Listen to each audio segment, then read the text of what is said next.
Bienvenue sur Radio Foot 24. Nous sommes le 6 mai 2026. Et aujourd'hui, énorme programme avec un mercato déjà bouillant, des décisions fortes en coulisses et des infos brillantes venant des plus grands clubs européens. Du Barça au Real Madrid en passant par Manchester United, sans oublier la Ligue 1. Restez bien jusqu'à la fin. Certaines infos vont vous surprendre. On commence en Espagne avec deux géants en pleine agitation. Du côté du Real Madrid, Florentino Pérez rêve de recruter Kenan Yildiz, la pépite turque qui attire déjà toute l'Europe. Mais la bombe du jour concerne le banc madrilène. José Mourinho serait à 99% le prochain entraîneur du Real Madrid.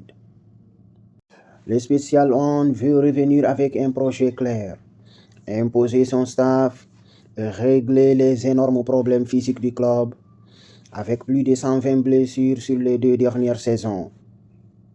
Au moins 6 joueurs du Real Madrid ne parlent plus avec l'entraîneur Arbeloa.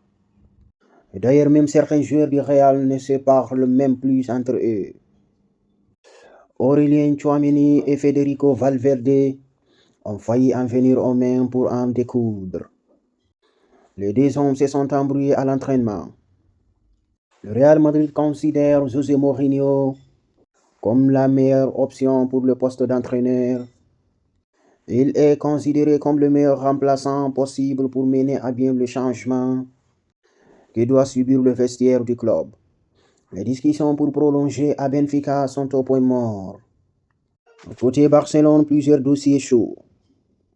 Joao Pedro est ciblé sur le transfert de Julián Alvarez échoue. Joao Cancelo pourrait rester, mais uniquement à bas prix. Wesley Fofana a été proposé, mais le club privilégie un prêt. Pedri sera capitaine lors du Classico face au Real Madrid. Manchester United n'a pas l'intention d'intégrer Marcus Rashford à son équipe première la saison prochaine. Il est actuellement prêté à l'FC Barcelone. C'est officiel. La Cité du Vatican a annoncé que le 8 juin prochain, le pape Léon XIV sera présent au stade Santiago Bernabéu pour un événement diocésain. Le pape Léon animera une rencontre multitudinaire au Santiago Bernabéu le 8 juin à 19h00. Selon le très sérieux média Laser, Kylian Mbappé et Vinicius Junior resteront presque certainement au Real Madrid la saison prochaine. Cependant, si le Real Madrid ne remporte aucun trophée une fois de plus, l'un d'eux partira. Côté Barcelone, Monaco a décidé d'activer l'option d'achat de 11 millions d'euros dans le dossier Ansu Fati afin de rendre le transfert permanent. Le Barcelone conservera un pourcentage à la revente pour l'avenir. À l'Atlético de Madrid, Julián Alvarez a terminé ses examens médicaux. Il n'y a aucune blessure grave et il n'y a aucune inquiétude concernant la Coupe du Monde. C'est officiel, l'Atlético Bilbao prolonge le contrat de Yerey Alvarez jusqu'en juin 2028.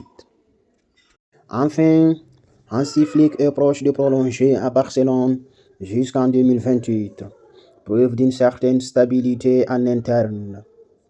Direction l'Angleterre.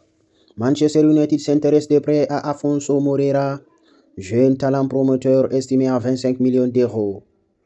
Mais attention, la concurrence allemande et italienne est déjà sur le coup.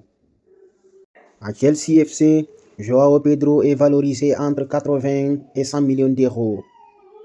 Preuve que le marché des attaquants reste totalement fou. Du côté de Liverpool, Alisson Becker pourrait quitter le club cet été. La Juventus rêve de le recruter, mais si rien n'est encore décidé. Arsenal prévoit d'offrir un nouveau contrat à Mikel Arteta cet été.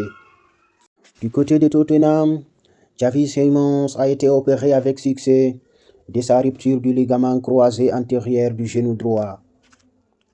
En France, plusieurs infos importantes. D'abord, bonne nouvelle pour les fans, le multiplex de Ligue 1 va faire son grand retour le samedi soir dès la saison prochaine. Mais le football français souffre aussi. Le piratage a causé une perte estimée à 100 millions d'euros, un chiffre énorme qui montre l'impact direct sur l'économie du football. Côté terrain, le Français Kylian Mbappé reste incertain, mais il y a de l'optimisme pour le Classico. Son examen a été reporté, mais il pourrait reprendre l'entraînement partiellement. Un quatrième arbitre français officiera lors de la Coupe du Monde. Il s'agit de Willy Delajob, qui a été sélectionné pour être arbitre VAR.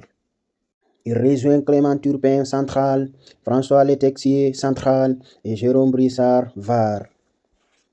Toujours en France, un supporter a été interdit du stade pendant 18 mois pour avoir jeté une piffe sur le terrain lors de la rencontre entre l'Olympique lyonnais et Rennes. Lyon a également porté plainte à l'encontre du supporter. Enfin, tension à Marseille. Les supporters de l'OM seront absents lors des prochains matchs avec 0 animation prévue. En Italie, la Juventus prépare un gros coup avec Alisson Becker en objectif numéro 1. Plusieurs clubs italiens suivent aussi Alfonso Moreira, preuve que le jeune joueur attire toute l'Europe. Et attention aussi à Ismaël Koné, qui possède une clause libératoire de 35 millions d'euros et pourrait rapidement bouger. En Allemagne, la Bundesliga, le Borussia Dortmund a bouclé l'arrivée de Johan Gadou pour environ 20 millions d'euros. Pendant ce temps, les clubs allemands suivent eux aussi plusieurs jeunes talents européens. La concurrence est totale sur le marché. Quelques infos marquantes dans le reste du monde. Gianluca Prestiani suspendu par la FIFA pour comportement homophobe. André-Pierre Gignac et les Tigres en finale de la CONCACAF Champions Coupe. Hulk signe à 39 ans à Fluminense. Côté médias, M6 ne diffusera pas les matchs de l'Algérie à cause des horaires 3h du matin. Et surprise, le youtubeur Michou sera présent à la Coupe du Monde 2026 pour filmer du contenu exclusif. Enfin, scène étonnante au Bayern de Munich. Les joueurs portent des sparatraps pour analyser leur lactate, une méthode scientifique pour éviter la fatigue excessive. Voilà pour l'essentiel de l'actualité football du 6 mai 2026. Un mercato déjà explosif, des clubs en reconstruction, des décisions fortes en coulisses, et une Coupe du Monde qui approche à grands pas. Dites-moi en commentaire quel transfert vous choque le plus. Et Mourinho au Real Madrid, bonne idée ou erreur? N'oubliez pas de liker la vidéo, partager et surtout s'abonner à Radio Foot 24 pour ne rien rater de l'actu foot mondial.